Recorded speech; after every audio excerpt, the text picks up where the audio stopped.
कुनै समयको विकट भनिएको ठाउँ जहाँ आज यस्तो भव्य भवन बनेको छ कि खोटाङ जिल्लाका कुनै सरकारी भवन यदि सुविधा सम्पन्न छैन। यो भवन हो खोटाङको बरापोखरी गाउँपालिकाको प्रशासनिक भवन। हिजो खोटाङको सबैभन्दा विकट ठाउँमा बरापोखरी गाउँपालिका क्षेत्रको नाम आउँथ्यो, तर आज जिल्लाकै सबैभन्दा ठूलो सरकारी भवन कहाँ छ भन्दा बरापोखरीको नाम आउने भएको छ। जिल्ला सदरमुकामबाट सबैभन्दा टाढा रहेको यो गाउँपालिकामा हिजो स्थानीय सरकार आउनु अघिसम्म सडक विद्युतसम्म पुगेको थिएन। आज हरेक गाउँमा सडक पुग्यो, विद्युत पुग्दैछ अनि गाउँपालिकाको भवन सुविधा सम्पन्न बनिसकेको छ। 6,10,45,694 रुपैयाँ 26 पैसामा बनेको यो सुविधा सम्पन्न भवनको शुक्रबार औपचारिक रूपमा उद्घाटन गरिएको छ। कोशी प्रदेश सरकारका भौतिक विकास र स्वास्थ्य मन्त्री भूपेन्द्र राईले रिबन काटेर भवनको उद्घाटन गर्नुभएको हो। देश संघीय संरचनामा आएर 2074 सालमा स्थानीय तहको पहिलो निर्वाचन पश्चात निर्वाचित जनप्रतिनिधिले साउने चौरमा तिरपाल टाँगेर शपथ खाएका थिए। त्यसपछि विद्यालयको भवनबाट कामकाज थालेको गाउँपालिका अन्ततः 7 वर्ष पश्चात पक्की भवनबाट सेवा दिन थालेको छ।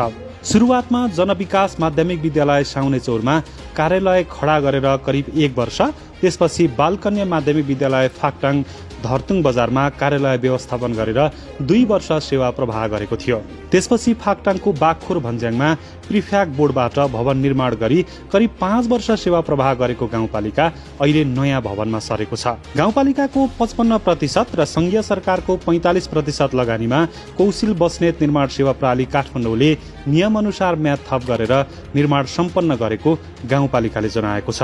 426.2 वर्ग मिटरमा बनेको 4 तले भवनको भुइँतला र पहिलो तलामा 6 कोठा, दोस्रो तलामा 7 कोठा र तेस्रो टप तलामा सभाहाल सहित 3 कोठा रहेका छन्। सबै तलामा महिला पुरुषको छुट्टा छुट्टै शौचालय समेत निर्माण गरिएको छ।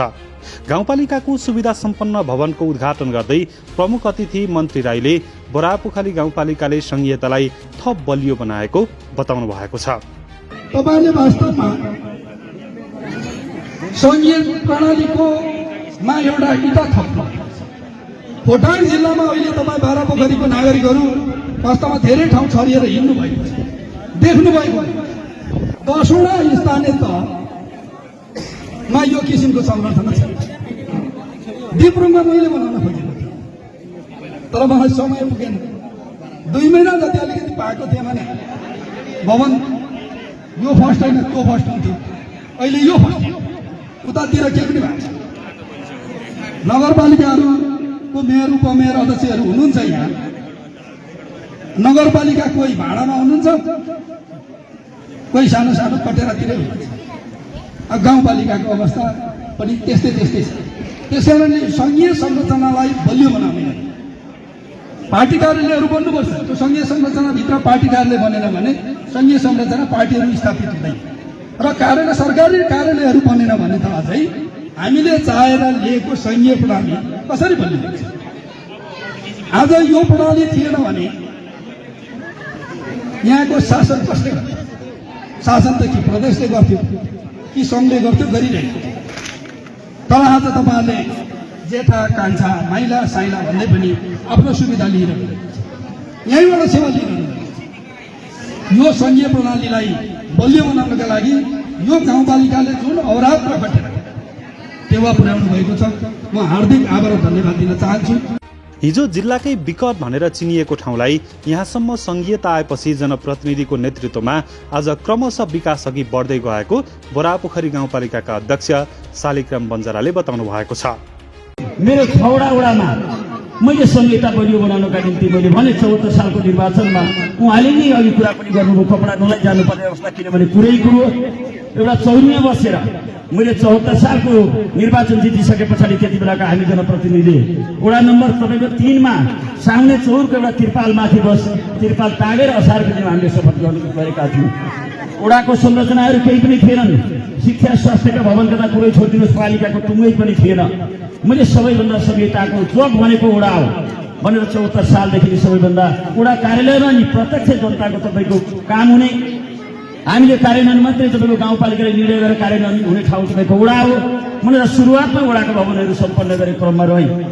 आजसम्म आउँदाखेरि हामीले गत वर्ष मात्रै तपाईँको भवन सम्पन्न गरेका छौँ। यसपालि वडा नम्बर 4 को वडा कार्यालय पनि सम्पन्न गर्ने तयारीमा रकम छुट्याएका छौँ। सबैभन्दा वडालाई बलियो बनाउनका निम्ति लागिराखेको अवस्था छ। हामीले यो आज भवन उद्घाटन गरेका छौँ, प्रशासकीय भवन। म भन्दछु म नेपाली कङ्ग्रेसबाट निर्वाचित गाउँपालिकाको अध्यक्ष हुँ, तर यो मेरो पार्टी अफिस होइन। आदरणीय दाजुभाइ तथा दिदीबहिनीहरू, यो नेकपा एमालेको पार्टी अफिस पनि होइन, यो नेकपा माओवादी केन्द्रको पार्टी अफिस पनि होइन, यो कुनै पनि राजनीतिक दलको पार्टी अफिस होइन। यो समग्र 12 पोखरी गाउँपालिकाको तमाम जनताहरूको, हामी सबै जनताको एउटा साझा हाम्रो प्रशासनिक भवन हो। यो भवन हामी पर्सि तपाईँको 2 वर्ष पछाडि अन्य जनप्रतिनिधिलाई जिम्मा दिएर जाँदैछौँ। यो हाम्रो दशकौँका निम्ति गाउँपालिका 12 पोखरी गाउँपालिकाको प्रशासकीय भवन, यसले हामीलाई दशकौँसम्म तपाईँको काम दिनेछ। यो संरचना गाउँपालिकाको सबै हामी सबै जनताको यो साझा सम्पत्ति हो। बरापोखरी गाउँपालिकाका अध्यक्ष शालिग्राम बन्जाराको अध्यक्षतामा भएको उद्घाटन कार्यक्रममा प्रमुख अतिथि मन्त्री राईसँगै हलेसी तुवाचुङ नगरपालिकाका मेयर बिमला राई, जन्तेढुङ्गा गाउँपालिकाका अध्यक्ष अरुणा देवी राई, हलेसी तुवाचुङ नगरपालिकाका उपमेयर रमेश कुमार राउत, जन्तेढुङ्गा गाउँपालिकाका उपाध्यक्ष खेमबहादुर खड्का, खोटियाङ गाउँपालिकाका उपाध्यक्ष रूपेश राई, नेपाली काङ्ग्रेस कोशी प्रदेश सदस्य लोकेन्द्र राई, नेपाल महिला संघ केन्द्रीय सदस्य सरिता आङदाम्बे लगायत राजनीतिक दलका प्रमुख तथा प्रतिनिधिहरूको उपस्थिति रहेको थियो।